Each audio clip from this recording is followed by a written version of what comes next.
Okay, I'm doing another Insta360 test. I've actually got the exposure compensation set on 0. This is not HDR. Having a look at and see how it deals with very high contrast scenes. You see, I'm in the shade right now, but I have pretty much a lot of bright sunlight all around me. I'm in the middle of Mongkok in Hong Kong, if you didn't know. But yeah, it's really bright here. And it doesn't, at least on the camera preview, it doesn't look like it's dealing well with the high dynamic range of this environment. So the next step is to switch it to HDR mode and see how much better it is. This is just a quick test, but yeah, hopefully I learned something from it, and so do you. And I'm on the Insta360 X3 if you didn't already know. But I'll put that stuff in the description and the title, so you should know. Alright, I'll walk around a little bit. I'll walk in a circle, maybe. Actually, I'll walk in the sunlight. It looks really blown out here.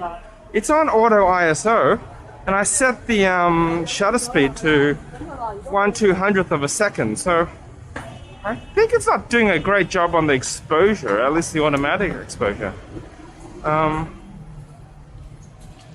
Yeah, why? Maybe my ISO is too, I mean, maybe my shutter speed isn't fast enough. But it's 1/200th. Or maybe the aperture of the camera is, yeah, it's the aperture. The aperture of the camera is fixed, right? So I can't, it's like a 2 point something. So that's why it's blown out. Okay, I just answered my own question.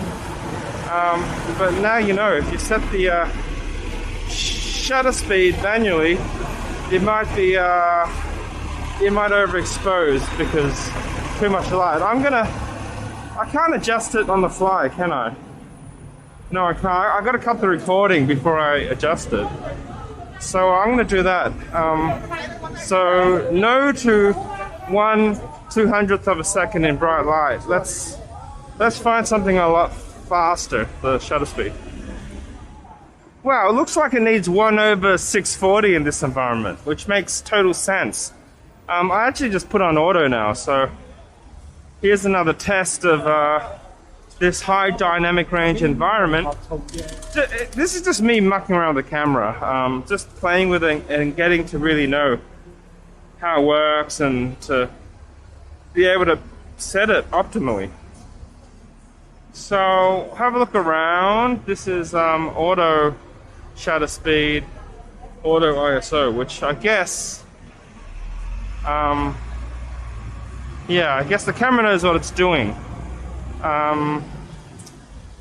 That's enough walking around. Now it's time to try the HDR mode, which I found isn't great for walking around. But it's okay, it's usable, so let's do that now. Okay, it's called active HDR mode, and looks pretty nice. This is why I prefer the X3 over the 1-inch Insta360 camera. There's like it goes on the RS, but there's like a 1-inch sensor version. But it doesn't have HDR. This does. Look at the blue sky. Now it's exposed for the sky. And I think the shadow areas look pretty good too. You don't get any log profiles. I guess it wouldn't make sense to get log. But it would be nicer for them to give me a flatter version that I could grade. But then I think this looks pretty good anyway.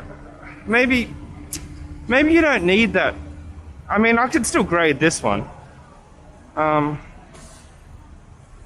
But you know, it's nice to have options, but I don't think it's that necessary. This is super high dynamic range, this environment. So you got like direct sunlight. Now you got some shade areas. It's doing a great job. This is like pretty extreme. I would say if I was going to be super critical that it probably is just blowing out a little bit in the sunlight areas, but then again, It's doing a great job for a small camera with small sensors.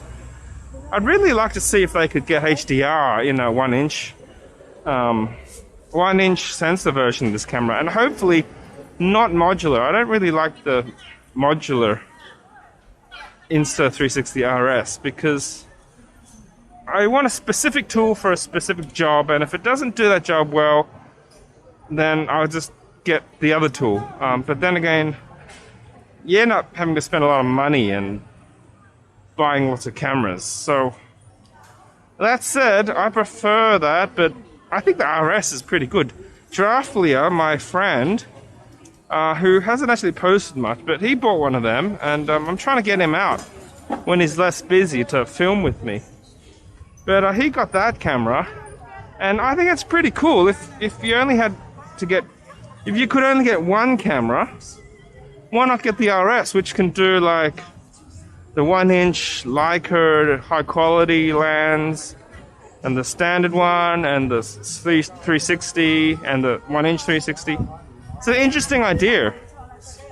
It's kind of like having a mirrorless camera or a digital SLR. You kind of can change it and make it modular. So, not for me, but it might be for you.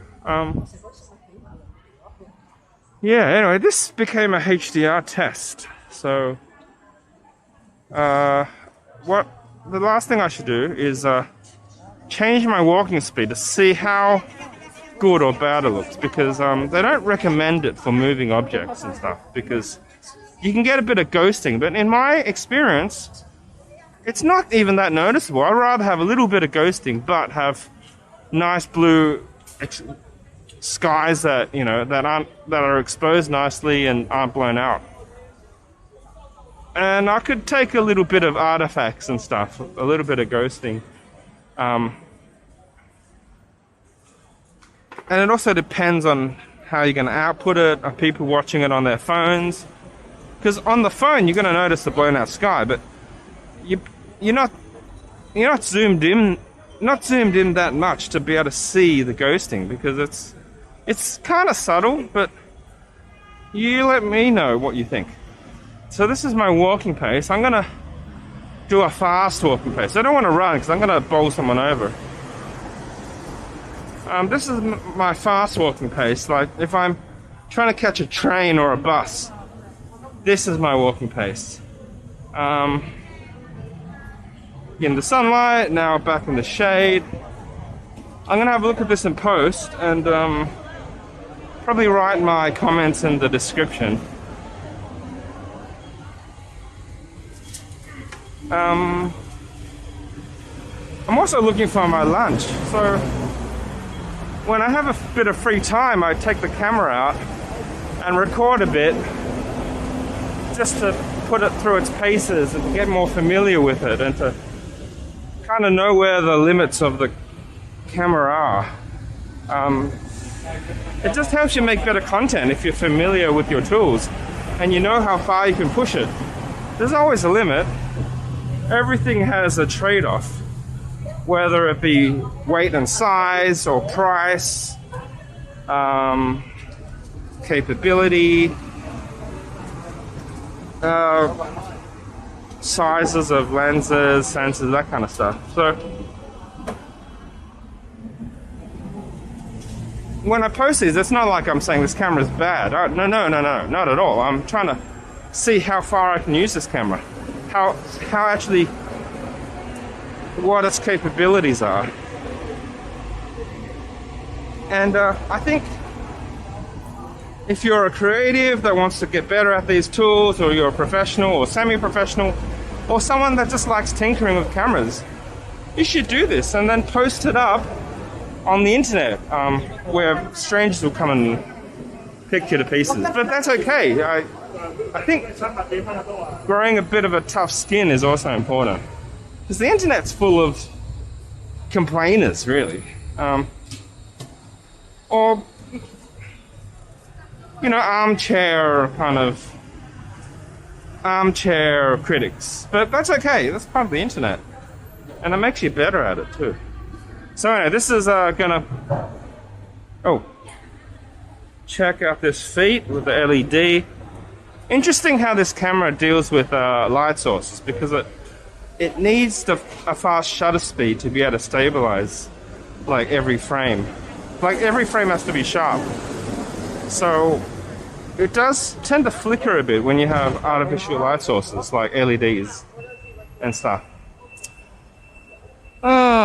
What to eat for lunch? There's a lot of choice. It's a really busy city here, but I kind of tried everything. So when it's lunchtime, I kind of don't know what to get sometimes, which means I just walk around. But that's cool because I can bring this camera along and do a bit of a test video and post up the results on YouTube and see how the end result looks. And then I'll know, oh, I could use this camera for this case, or this purpose, or this, I want to film this thing, and it will do a good job, or it wouldn't do a good job, because I know that, oh, HDR looks a bit bad in this example, or whatever. So, yeah, I'm going to end it soon, but if you look into the video description, I'm going to put chapters, so I'll clearly mark out which is HDR and which is the manual shutter speed, which one's the auto shutter speed, SDR, standard dynamic range.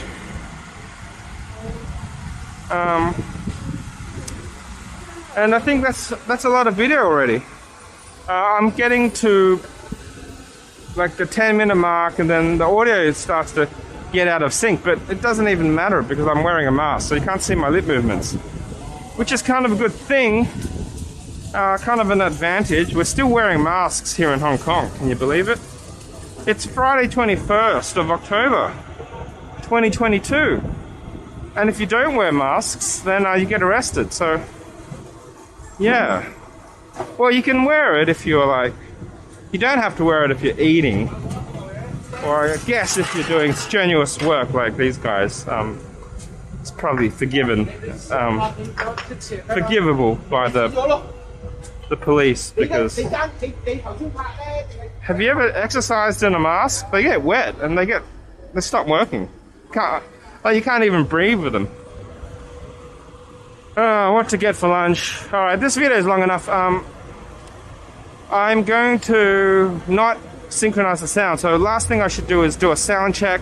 Hello, at 9 minutes, is it in sync? I've been having problems with audio sync. I can't clap my hands, can I? I can click. Here. Okay, that's just a test that the video is in sync, because I'm not gonna fix it in post for this one. It's fixable, it's just annoying.